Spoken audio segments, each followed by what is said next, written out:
Bom, vamos direto ao ponto, né? Sejam muito bem-vindos a esta análise detalhada. Hoje a gente vai fazer um tour arquitetônico e, claro, totalmente imparcial, por um projeto filosófico e teológico simplesmente fascinante. O material que a gente está explorando é a estrutura do livro Logos e Presença, Cristo como fundamento do ser, do sentido e da realidade.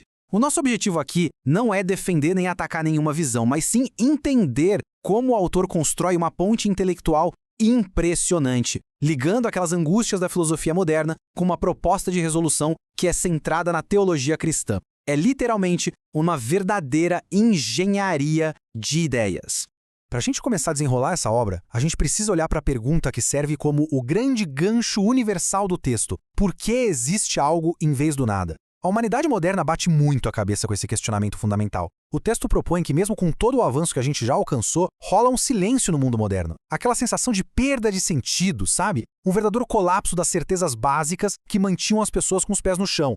E é exatamente a partir dessa crise existencial que toda a estrutura do livro é levantada.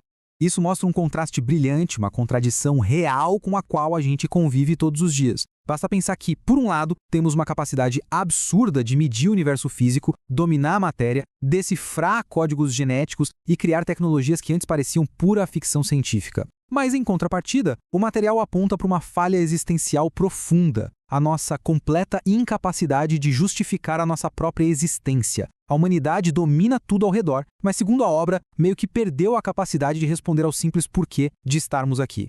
Então, o nosso mapa de navegação para essa jornada intelectual vai passar por 6 pontos. Primeiro, a crise moderna de sentido. Depois, a fragmentação do conhecimento. Aí a gente vai ver o que acontece quando as respostas humanas entram em colapso. Em seguida, o Logos como fundamento, a verdade como presença viva. E, para fechar, o centro da realidade. Vamos nessa? Começando pela primeira etapa, a crise moderna de sentido. E aqui o autor coloca a humanidade moderna para bater um papo de igual para igual com 2 pesos pesados. De um lado, a gente tem o Viktor Frankl e aquele grito desesperado por sentido frente ao sofrimento, evidenciando bem os limites da força de vontade humana. Do outro, Martin Heidegger lidando com a ideia de que o ser humano é um ser lançado no tempo, um ser para a morte, com um reloginho biológico e existencial que está sempre correndo contra o fim. A tese aqui é bem clara. A gente falha sistematicamente na hora de justificar a nossa existência por conta própria.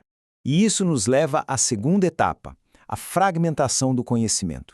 Para comprovar que não dá para achar um chão firme e absoluto usando apenas o intelecto, a estrutura do livro traz uma tríade de pensadores de áreas bem diferentes. A gente tem Thomas Kuhn, demonstrando a instabilidade da verdade através daquelas mudanças constantes de paradigmas científicos. Depois, o Douglas Hofstadter filmado para mostrar como a consciência humana é lotada de autorreferência. É literalmente como uma mente tentando entender a própria mente, tipo uma cobra mordendo o próprio rabo, sabe? Isso cria um labirinto lógico sem saída. E, por fim, Hans-Georg Gadamer entra na roda para escancarar o problema da interpretação e da linguagem. Resumindo a ópera, o nosso conhecimento é fragmentado por natureza e acaba desmoronando sob o peso da sua própria complexidade. O que nos empurra para a terceira etapa, quando as respostas humanas entram em colapso. Olha só que interessante a forma como o autor constrói essa metodologia no livro. Ele não entrega o jogo de cara, não tem solução imediata. Na verdade, ele usa um mecanismo exato de 3 passos. Primeiro, ele joga uma tensão, que é o problema humano real e nu. Em seguida, ele tensiona esse problema até o limite do limite, mostrando o momento exato do colapso, aquele ponto onde todas as filosofias e toda a lógica humana batem no teto e não conseguem mais se sustentar. É só depois de provocar essa verdadeira exaustão intelectual que o material introduz o terceiro passo, a resolução no Logos. É uma construção metódica friamente calculada para mostrar o esgotamento do pensamento secular. Chegamos então à quarta etapa do nosso estudo, o Logos como fundamento. Esse é o ponto crucial de toda a análise. A gente precisa entender com precisão como a palavra logos é usada aqui. O autor faz muita questão de afastar esse conceito daquele jargão devocional simples. Dentro dessa estrutura, o Logos eterno, que na tradição cristã encarna na pessoa de Jesus Cristo, é colocado como a base fundamental de toda a realidade. E vale muito a pena notar isso. Não é apenas uma teoria confortável para acalmar o coração, mas a âncora estrutural que, de acordo com o texto, possibilita que exista sentido, que exista consciência e até a própria existência. É proposto como um alicerce ontológico absoluto que entra para substituir exatamente aquelas estruturas humanas que a gente viu desmoronarem agorinha mesmo.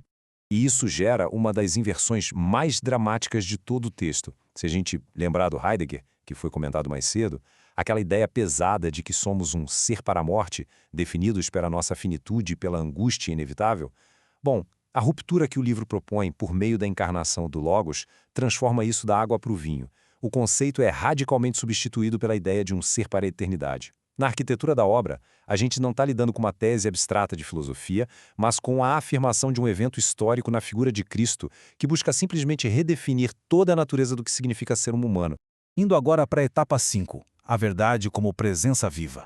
O grande argumento nessa fase é que a verdade não pode ser reduzida a uma equação matemática. Afinal, convenhamos, uma pilha gigante de livros de física não abraça ninguém na hora de um desespero existencial profundo. Em vez de teoria abstrata, a verdade passa a ser vista como um encontro ativo. O conhecimento deixa de ser apenas aquele acúmulo infinito de dados no cérebro e se torna uma participação real na realidade. O resultado de toda essa interação constante é o que o autor chama de uma consciência redimida, que é onde a mente, o espírito e a identidade humana finalmente se alinham e fazem as pazes.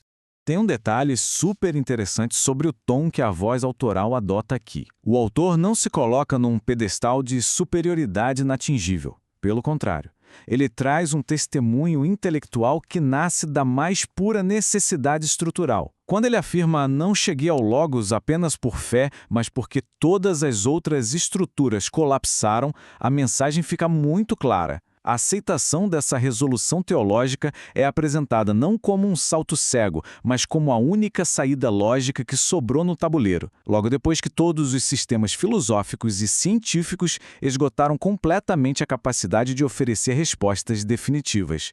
E assim pousamos na última etapa da nossa exploração, o centro da realidade. É aqui que o texto amarra todas as pontas soltas numa visão de mundo totalmente sintetizada. A proposta promete o nascimento do que é chamado de o novo homem, algo que surge através de uma transformação ontológica profunda. A promessa final é literalmente o fim daquela fragmentação absurda que a gente discutiu lá no início. Mas a unificação não acontece através de uma nova teoria da física quântica, e sim colocando Cristo como o eixo literal de todo o cosmos. É o ponto exato onde todo aquele conhecimento humano estilhaçado supostamente encontra o seu centro e faz sentido. Olha, vale a pena a gente dar um zoom aqui, porque o material original aponta isso como seu diferencial absoluto. A obra faz de tudo para escapar daquele clichê batido de Cristo como a resposta para tudo. A sacada intelectual proposta é infinitamente mais profunda.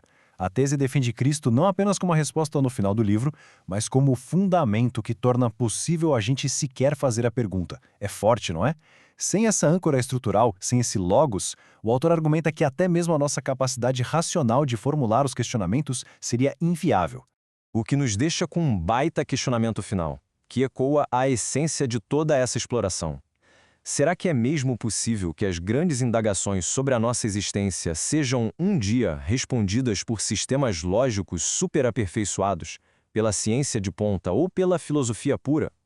Ou será que, como essa arquitetura fascinante tenta provar, o nosso intelecto tem limites tão rígidos que a gente precisa, inevitavelmente, da intervenção de uma presença viva? Independente de qual lado da moeda ideológica a gente esteja, a forma como esse livro constrói a ponte entre o desespero humano moderno e o Logos é sem dúvida um tremendo exercício intelectual. Fica aí o convite para a gente continuar refletindo sobre onde de fato estão os alicerces do nosso conhecimento. Muito obrigado por acompanhar mais este estudo e até a próxima!